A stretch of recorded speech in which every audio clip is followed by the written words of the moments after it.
Hello, hello. आ गए वापस? जी। Adeel, Yes, I am in. Moiz,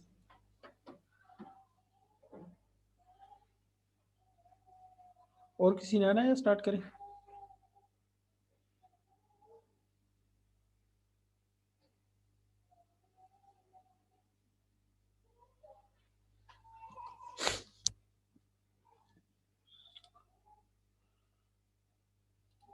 okay,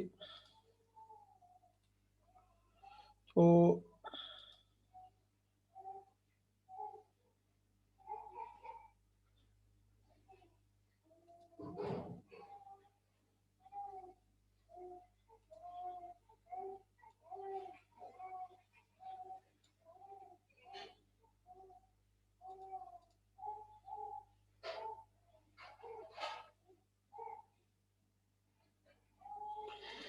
अच्छा, अभी तक तो हमने उसमें सेटअप की बात की कि हमने अपने रेफरेंसेस वर्ड में कैसे सेट करने, लेकिन ऐसा नहीं होता कि मतलब हम वहाँ से रेफरेंसेस इंपोर्ट कर ले और एज इट इज़ उसको कंटिन्यू कर ले।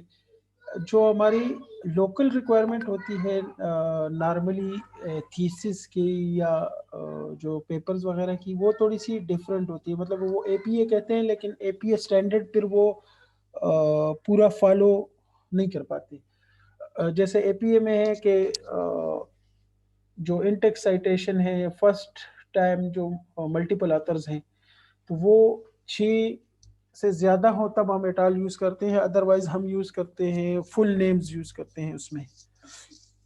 और दूसरा ये है कि सब्सिक्वेंट उसी पैराग्राफ में हो तो तब वो इसके बाद एटाल आता है, अदरवाइज पूरी साइटेशन आती है। लेकिन यहाँ पे लोकल 3 से ज़्यादा कोई नहीं मानता, वो कहते हैं कि नहीं, 3 से ज़्यादा साइटेशंस हो तो आपने एटाल लिखना है। दूसरा, और सब्सिक्वेंट वाला ऑप्शन पैराग्राफ के लिए नहीं है, बल्कि पूरे जो डॉक्यूमेंट है उसमें एक ही दफ़ा कंप्लीट हो, बाकी सारी जगह एटाल लिखा हुआ हो।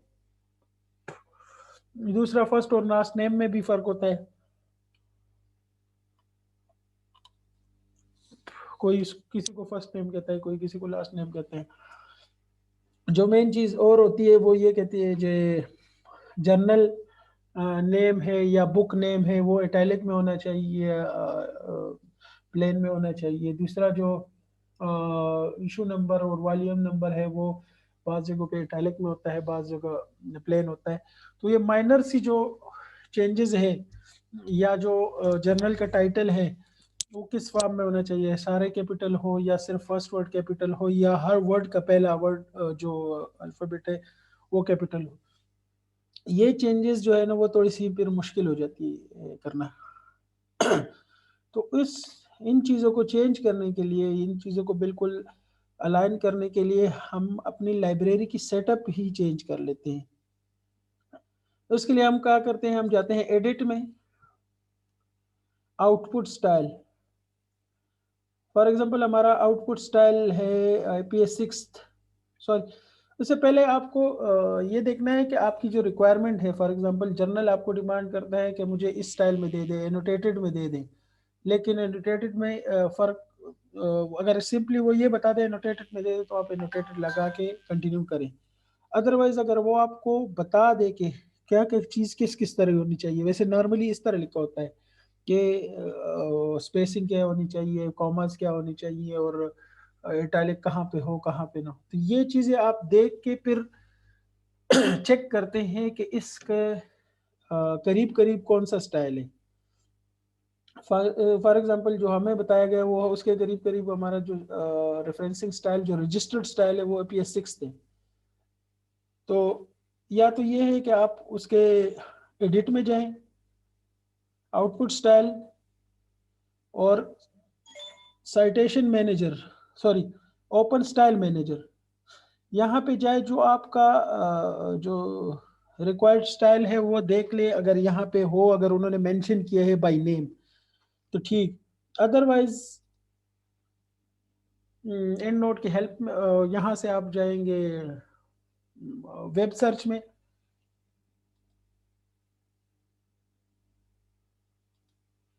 और यहाँ से रीसेंट स्टाइल आप डाउनलोड भी कर सकते हैं, या यहाँ से आप चेक कर सकते हैं कि जो चीज़ आपको बताइए उसके मुताबिक। फॉर एग्जांपल आपके कहते हैं बिबलियोग्राफी नंबर साइटेड पेज या नॉन सब्सक्रिप्टेड नंबर, उसके रिलेटेड मतलब आप इस तरह की कोई स्टाइल चाहिए, आप इसको यहाँ से करके इसको सर्च करेंगे।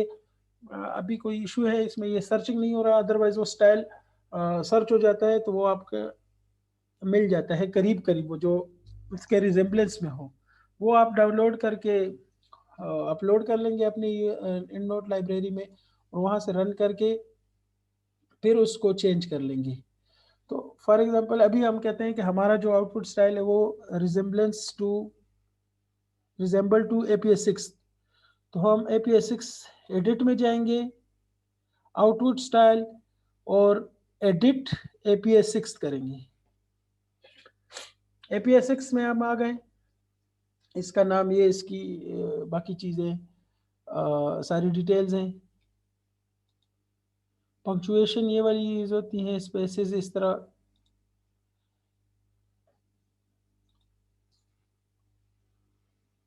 अच्छा, ये फिर यहाँ से आपने सेलेक्ट करना है कि आपने चेंजेस क्या क्या करनी है। फॉर एग्जांपल वहाँ पे पेज नंबर कोई स्टाइल है, वो आपको कहते हैं कि जो ओनली फर्स्ट पेज नंबर है वो हमें लिख के दे। फॉर एग्जांपल 1 2 3 है या एक है, तो फर्स्ट पेज नंबर सिर्फ शो होना चाहिए, बाकी नहीं होना चाहिए।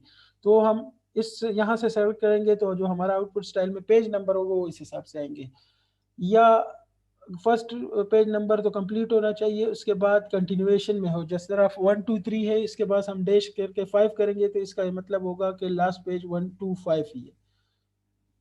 या पहला फुल है, दूसरा 2 डिजिट में है, या कंप्लीट है, या विदाउट पेज नंबर है, जो भी आपका स्टाइल रिजेंबल कर रहा हो वो यहाँ से आप सेलेक्ट कर लेंगे। जर्नल नेम कैसे लिखना चाहते हैं, क्योंकि अभी रिसेंटली हमारा एक पेपर था, उसमें उन्होंने हमें कह दिया था कि जर्नल स्टाइल एब्रीवेटेड फॉर्म में हो।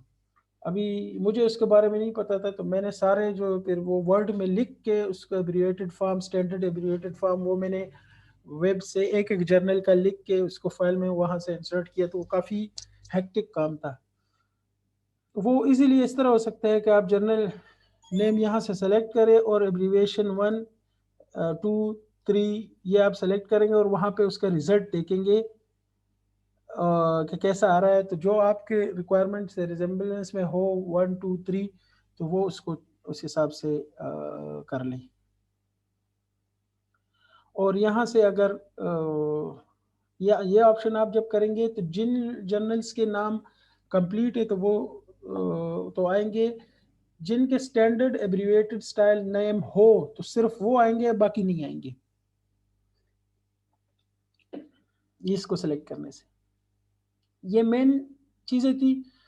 इसके अलावा फिर आप देखेंगे कि आपको कौन कौन से सेक्शन में चेंजेस रिक्वायर्ड है, उस हिसाब से आप सेटअप आउटपुट स्टाइल को चेंज कर लेंगे। लेकिन सबसे पहले इसको आपने सेव करना है, आउटपुट स्टाइल को सेव करना है। एपीएस कॉपी तो मेरे पास ऑलरेडी मैंने किया हुआ है, जो चेंज किया हुआ है, मैं एपीएस कॉपी 1 1 कुछ भी नाम लिख देंगे, ठीक है। तो फिर आप दूसरे सेक्शन में जाएंगे, ये टेम्पलेट्स है जो आपको बताते हैं कि जो बेंचमार्क है वो क्या चल रहा है, साइटेशन क्या होती है। आप इसको अगर गौर से पढ़ेंगे तो अथर लिखा हुआ है, फिर कॉमा है, फिर ईयर है। ये जो लेंस है वो ये बताते हैं कि ये चीज़ कंप्लीटेड है। फिर ये page number start, page number and, फिर साइटेड पेजेस। इसी तरह साइटेशन अतर ईयर में आप अतर लिखते हैं, ईयर लिखते हैं, फिर पेजेस और साइटेड पेजेस, ठीक है।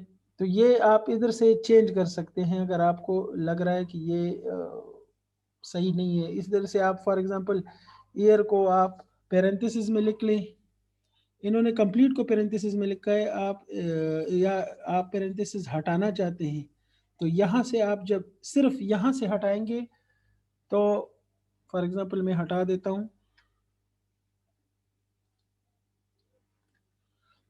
और इसको सेव कर लेता हूँ। ये इस तरह भी सेव हो जाता है और आप इधर से बंद करेंगे तो ये भी सेव हो जाता है, ठीक है। और फिर मैं जाता हूँ अपनी साइटेशन, ये मैंने दूसरी लाइब्रेरी को,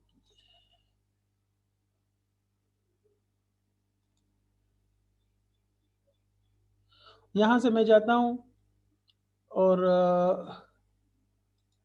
लाइब्रेरी जो स्टाइल है वो मैं चेंज करता हूँ। ये हमने सेलेक्ट किया था APA 111,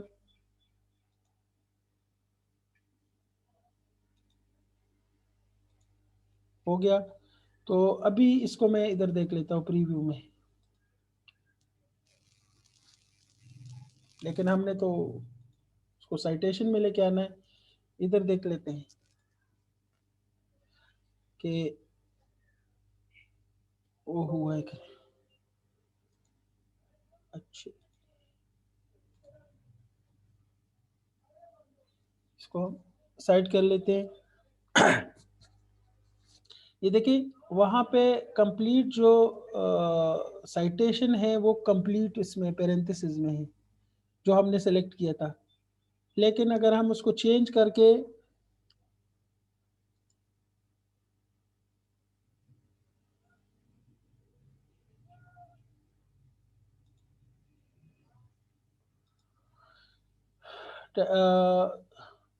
हमने दूसरे वाले को चेंज किया था, इसको हम चेंज कर लेते हैं, इससे पेरेंथेसिस हटा देते हैं। तो ये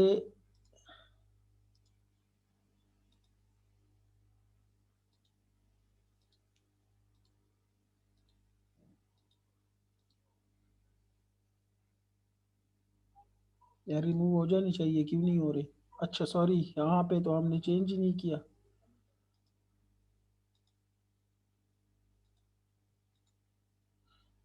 असल में तो यहाँ चेंज करना चाहिए था।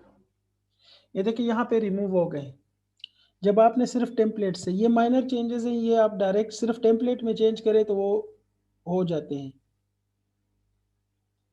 अदरवाइज जो बाकी चेंजेस हैं, एम्बिगुअस साइटेशन को आप कैसे साइट करने चाहते हैं? एम्बिगुअस साइटेशन में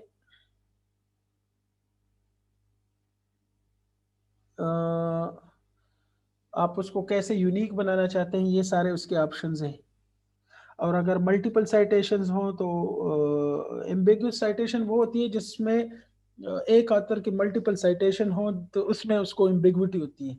तो उसको यूनिक बनाने के लिए क्या आप कर सकते हैं? ये जो चीज़ें हम कर रहे हैं ये साइटेशन में, बिब्लियोग्राफी की चेंजेस वो नीचे हैं। इसलिए आपको मैंने बताया कि जिस सेक्शन में आपको चेंजेस रिक्वायर्ड हो तो वो आप उस तरीके से कर सकते हैं। जब आप फर्स्ट उसको चेक करते हैं तो वो अगर एक ही अतर के मल्टीपल साइटेशन हो या एक ही नाम के साथ मल्टीपल साइटेशन हो तो उसको यूनिक बनाने के लिए उसके साथ इनिशियल्स लगा देगा। मतलब फॉर एग्जांपल ये वाला जो है, ये अब्लम और अगस्टिनो, ये जो है नाम है, तो अगर इसी तरह की कोई और साइटेशन होगी तो ये इसके साथ देखें, इन्होंने इनिशियल भी लगा दिए, डी भी लगा दिया, या इसके आगे ब्लम के साथ वो उसका जो दूसरा नाम है उसके इनिशियल्स भी लगा देगा ताकि यूनिक लगे इससे। इन चीज़ों का आप चेंज इधर से कर सकते हैं कि आप चाहते हैं कि वो यूनिक लगे आप, या आप ये चाहते हैं कि बस सेम ही रहे, या add more authors to make citation unique. अगर मल्टीपल अथर्स हों तो उसको दूसरे का नाम भी, जिस तरह फारूक एटाल है तो एटाल नहीं आएगा, फारूक एंड दूसरा नाम भी आएगा फिर एटाल आएगा ताकि उसकी एम्बिग्विटी खत्म हो। और तीसरा ऑप्शन ये है कि जो एक ही ईयर में मल्टीपल साइटेशन हो तो उसके साथ ए भी लगाएं या अलग अलग से दोनों को अलग अलग लिखें। तो अगर आप इस बॉक्स को चेक करेंगे तो ये इस तरीके फॉर्म में आएंगे, एक ही ऑथर के एक ही ईयर में मल्टीपल साइटेशन हो तो उसको ABCD के साथ शो करेगा। ऑथर्स लिस्ट है, ऑथर्स लिस्ट में आप सबसे पहले ये कि ऑथर सेपरेटर क्या होना चाहिए। APA 6 में नॉर्मली नहीं होता, लेकिन अगर आप ऑथर्स को सेपरेट करना चाहते हैं तो उसमें वो आपके एंड से सेपरेट करते हैं। बाज़ लोग ये कहते हैं कि नहीं, ये एंड नहीं होना चाहिए, वो आर्ट की तरह वो वाला एंड वो वाला होना चाहिए, तो आप वो कर सकते हैं। दूसरा ऑप्शन ये होता है कि जो सारे नाम लिख के एंड से पहले कॉमा हो या ना हो, वो वाला ऑप्शन जो आप करना चाहे तो वो सेलेक्ट करें। फिर APS 6 में आपको पहले जिस तरह मैंने बात की कि APS 6 में आप 6 ऑथर्स को लिस्ट करते हैं और उसके बाद अगर और हो तो एटाल लिखते हैं साइटेशन में, इंटेक्स साइटेशन में। लेकिन अगर आप उसको चेंज करना चाहें तो आप इसको 3 करके 4 करके, for example if more than 4, तो पहले 3 को लिख ले उसके बाद एटाल लिख ले, या पहले 1 को लिख ले उसके बाद एटाल लिख ले। ये सारी चीज़ें आप यहाँ से चेंज कर सकते हैं। अदरवाइज ये 6 ही कंटिन्यू करेगा और 6 के बाद जाके एटाल लिखेगा, मतलब 6 अथर्स के लिए ये करेगा। हमने शार्ट बनाना होता है तो इसलिए हम 4 या 3 पे रख के उसको एटाल करते हैं। तो इन टेक्स्ट साइटेशन हमारी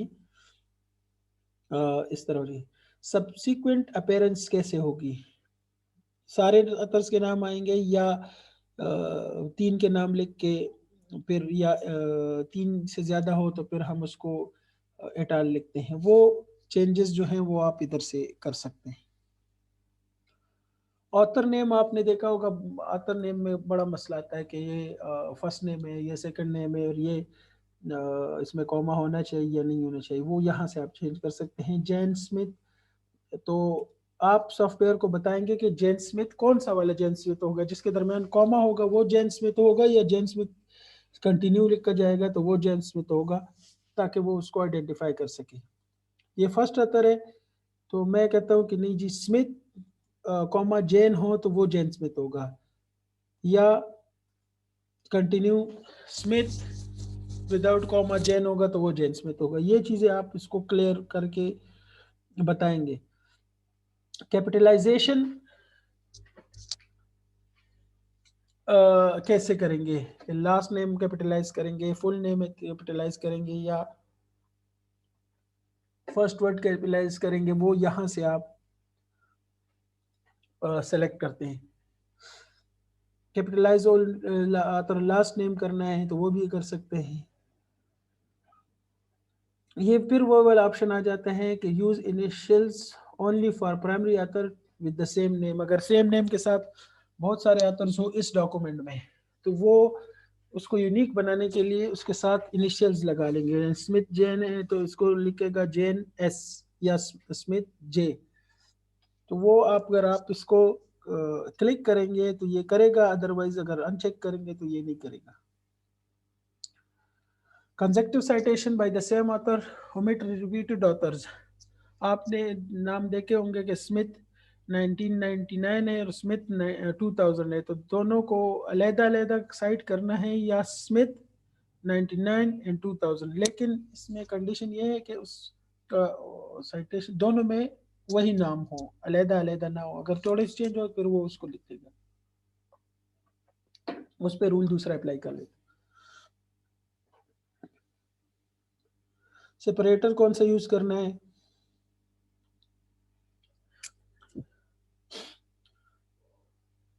नंबरिंग आप कैसे करते हैं।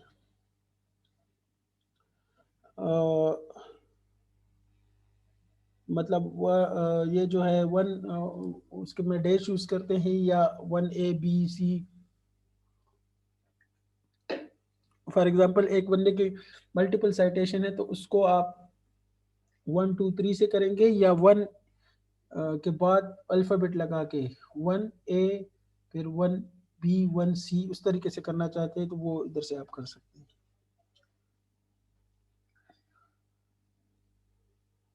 इसका मल्टीपल साइटेशन जब आप यूज करते हैं तो उनका सेपरेटर क्या होता है, कैसा होना चाहिए, ग्रुप साइटेशन, तो वो आप यहाँ से चेक कर सकते हैं, चेंज कर सकते हैं, चेक भी कर सकते हैं।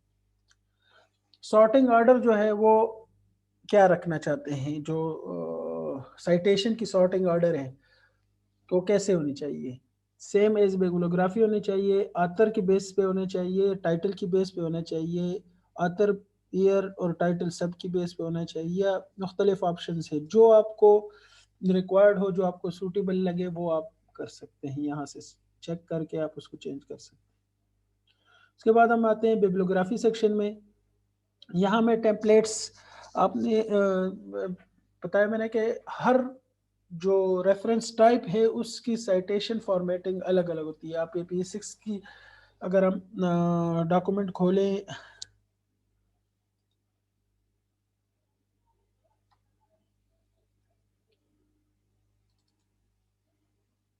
सॉरी,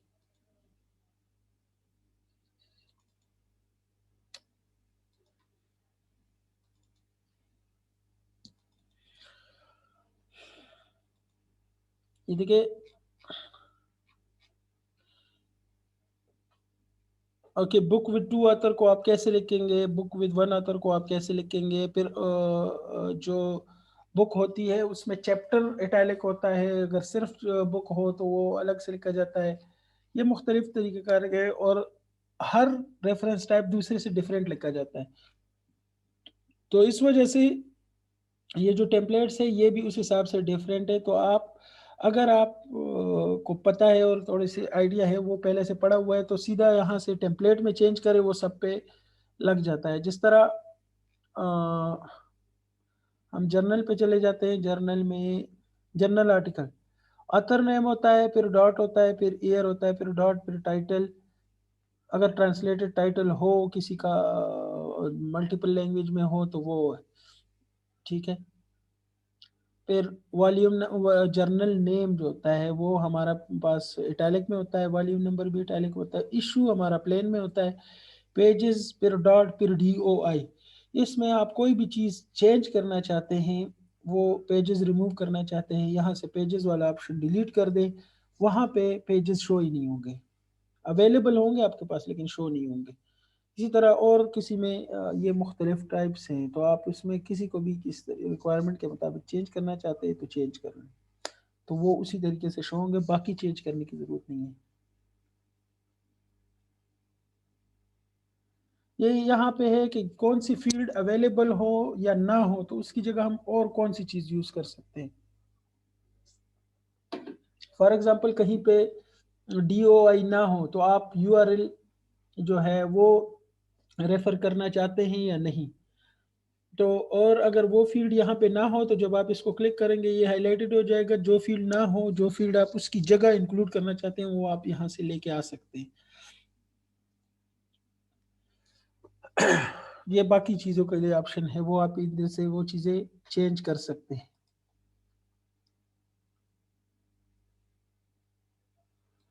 यहाँ पे आप अपना लेआउट खुद से सेट करके दे सकते हैं, ताकि मतलब एक एक चीज़ यहाँ से आप पंक्चुएशन वगैरह वो डाल के दे सकते हैं, तो आपकी लेआउट किस चीज़ से स्टार्ट होगी, किस चीज़ से एंड होगी, अपनी साइटेशन स्टाइल वो बना सकते हैं। सेम सॉर्ट ऑर्डर, जो बिब्लियोग्राफी के सॉर्ट ऑर्डर है वो क्या होना चाहिए, ऑथर ईयर प्लस टाइटल ये होना चाहिए, या सिर्फ ऑथर टाइटल पे होना चाहिए, सब पे होना चाहिए। ये कैटेगरीज मेंशन है, अगर आप जिस तरह वो पहले वो वाला था, अगर आप बनाना चाहें तो इधर बना सकते हैं। साइटेशंस लिस्ट सेम के APS6 में जो है वो 8 ऑथर्स तक नाम लिखे जाते हैं। उसके बाद अगर उससे ज़्यादा हो तो फिर पहले 6 के नाम लिखे जाते हैं और बाकियों को इटाल करके कंटिन्यू कर लेते हैं।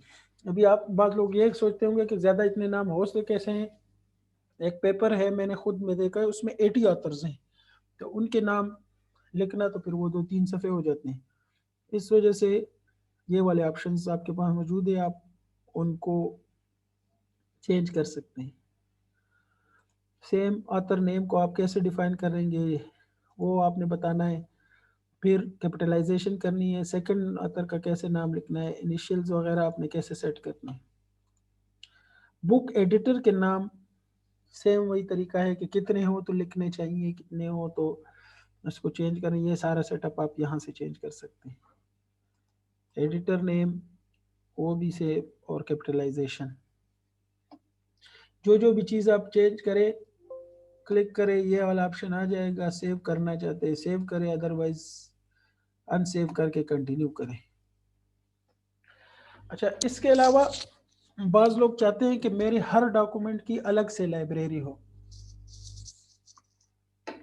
फॉर एग्जांपल वो किसी एक पेपर पे काम करते हैं तो वो उसकी अलग से लाइब्रेरी क्रिएट करना चाहते हैं। उसकी कोई ख़ास रीज़न तो मुझे समझ नहीं आती, क्योंकि आप अगर फुल लाइब्रेरी आपके पास है 2000-3000 साइटेशंस की, और उसमें से आप जो आप यूज़ करना चाहते हैं यूज़ कर ले, जो नहीं करना चाहते तो वो नहीं करेंगे, वो इधर ही रह जाएंगी। लेकिन फिर भी अगर आपने खामखा लाइब्रेरी बनानी है, अलहदा से सेटअप उसके लिए करना है, तो दूसरी लाइब्रेरी बनाने की ज़रूरत नहीं है। मल्टीपल लाइब्रेरीज में आप फिर कंफ्यूज भी हो सकते हैं। तो उसका तरीका तो ये है कि जब आप साइटेशंस यूज़ करते हैं तो ऑलरेडी यहाँ पे मेंटेन हो रही होती है। जो आपका करंट डॉक्यूमेंट खुला होता है उसकी लाइब्रेरी अलग से होती है। तो आप इसको सेव करना चाहते हैं, लेकिन ये तब होती है जब आपका डॉक्यूमेंट्स वो ओपन हो और उस पर कोई वर्किंग हो रही हो। इसको आप सेव करना चाहते हैं तो आप इन सबको सेलेक्ट करें, ऐड रेफरेंसेस टू के ऑप्शन में जाएं, क्रिएट कस्टम ग्रुप, इस ग्रुप पे जाएं। यहाँ पे इसके साथ जो आप करना चाहते हैं इसका नाम चेंज करें। फॉर एग्जांपल जो भी नॉलेज लीडरशिप का नाम मैं इस पेपर को देना चाहता हूँ, मैं लीडरशिप का नाम दिया। जो अभी मेरी रेफरेंसिंग है जो लीडरशिप के रिलेटेड है वो इसमें होगी। अभी मेरे पास कुछ नए रेफरेंसेस आ गए, फिर उसका मैं उसके साथ क्या करूँगा, तो फिर उसका ये है कि उनको सेलेक्ट करें, सिंगल सिंगल भी कर सकते हैं, सबको भी हाईलाइट करें। जब हाईलाइट हो जाएंगे ऐड रेफरेंस टू, और वहाँ पे उस ग्रुप में जाए लीडरशिप ग्रुप में, तो आप देखेंगे लीडरशिप ग्रुप में ये मेरे पास 9 हो गई। अभी इनका ये है कि ये इस ग्रुप में भी मौजूद है लेकिन मेरी ओवरऑल लाइब्रेरी में भी एग्जिस्ट कर रही है। तो इनको मैं अगर कहीं और यूज़ करना चाहता हूँ तो मैं यूज़ कर सकता हूँ।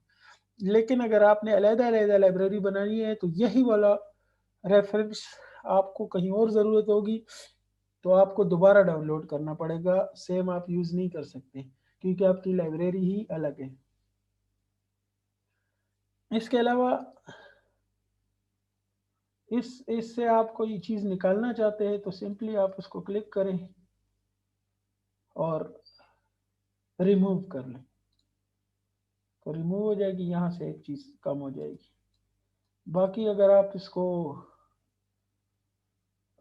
सबको डिलीट करना चाहते हैं तो डिलीट करें। आपको जिस तरह मैंने पहले बताया, कोई चीज़ आप रिमूव करते हैं, डिलीट करते हैं, तो वो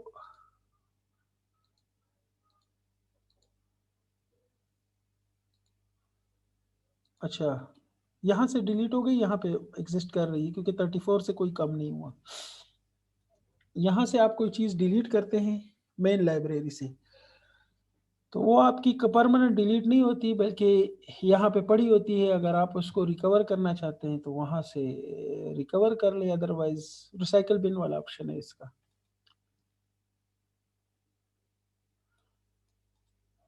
और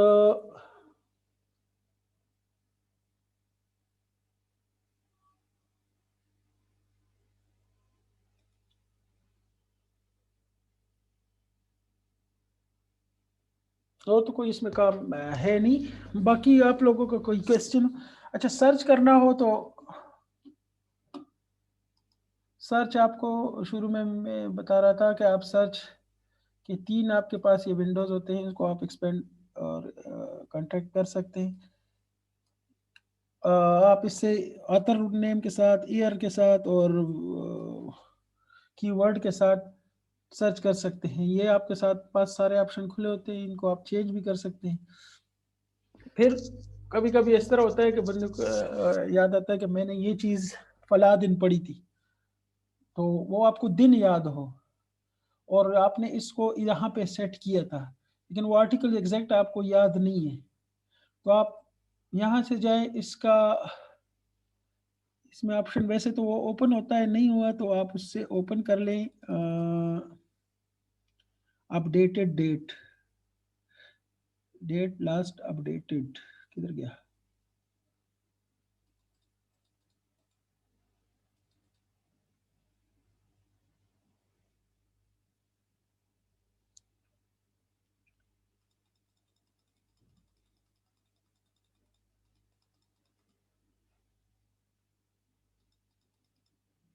लास्ट अपडेटेड वाला ऑप्शन,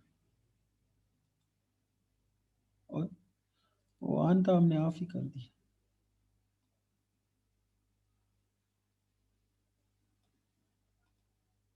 लास्ट अपडेटेड के ऑप्शन में जाए यहाँ से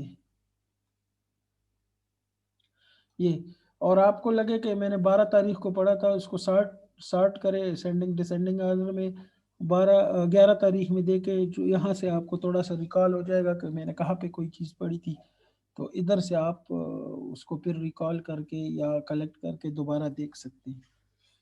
और यहाँ इस विंडो में आपको ऑल रेफरेंसेस जो करंट यूज़ हो रही वो हो गई, लास्ट इम्पोर्टेंट जो है वो सर्च जो आप करते हैं वो लास्ट पे आ जाती है। बाकी जो ये लाइब्रेरी है ये कम्प्लीटली ट्रांसफ़र नहीं हो सकती, मतलब विद अटैचमेंट्स ये ट्रांसफ़र इसलिए नहीं हो सकती कि हमारे अकाउंट नहीं है, पहले उसके लिए लाइब्रेरी सिंक होनी चाहिए यहाँ से। जब आप सिंक करते ही आपको कहते हैं कि अपना अकाउंट दे दे, वो हमारा होता नहीं है, यूज़र नेम और पासवर्ड, तो इसलिए हम नहीं कर सकते। लेकिन हम इसको एक्सपोर्ट कर सकते हैं इसी फॉर्म में, लिख लेते हैं, इसको हम अटैच करते हैं, तो विदाउट जो ये है अटैचमेंट, ये लाइब्रेरी आपके ईमेल में या किसी और थ्रू आप सेंड करके वहाँ पे खोल सकते हैं, फिर इसमें ये अटैचमेंट्स नहीं होंगी।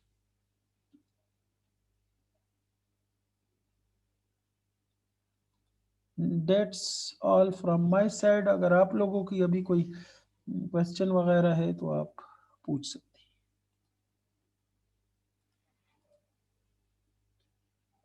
जी।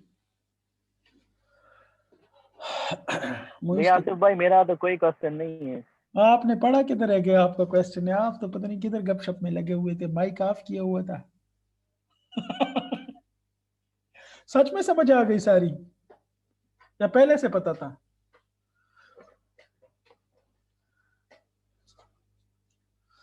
मोइज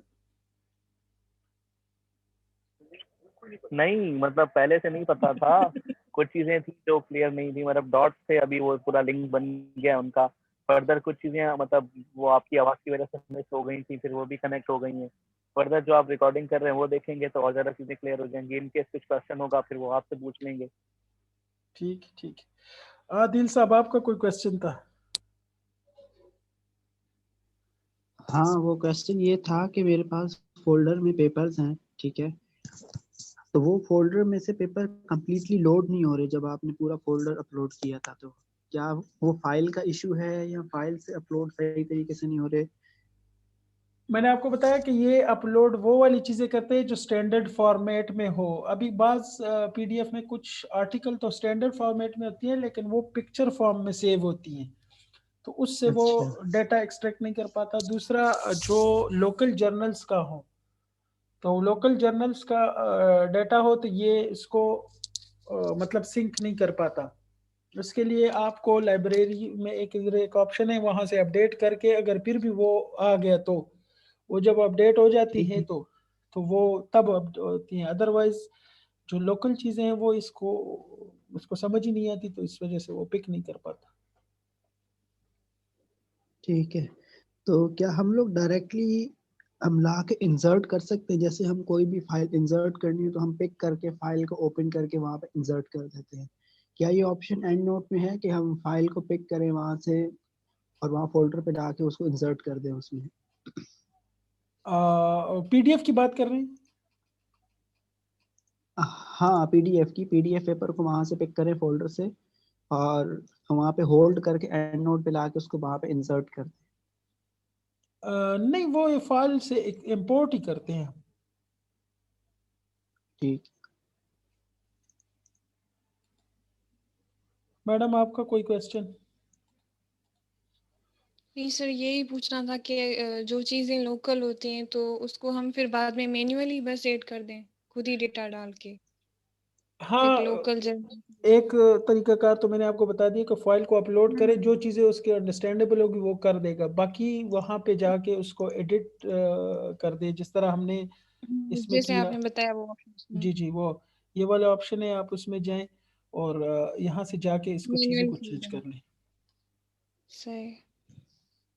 बाकी आप इसको प्रैक्टिस करेंगे तो इसमें कर लेंगे।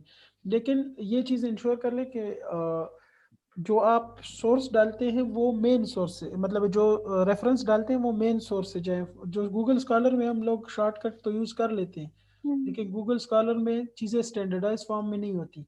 अभी ये जैसे सही। जिधर लिखा हुआ है तो वो ऐसे ही होगा, लेकिन जब मैं इसको राइट क्लिक करके AOM पे जाऊंगा और AOM से जाके इसको डाउनलोड करूंगा, ये कंप्लीट डिटेल इसकी आ जाएगी।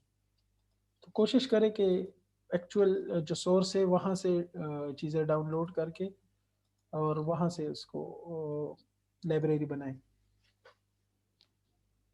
सही।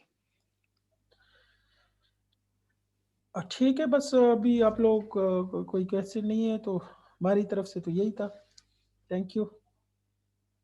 Thank you. Thank you so much Asif भाई। Thank you. शुक्रिया आसिफ भाई। वेलकम।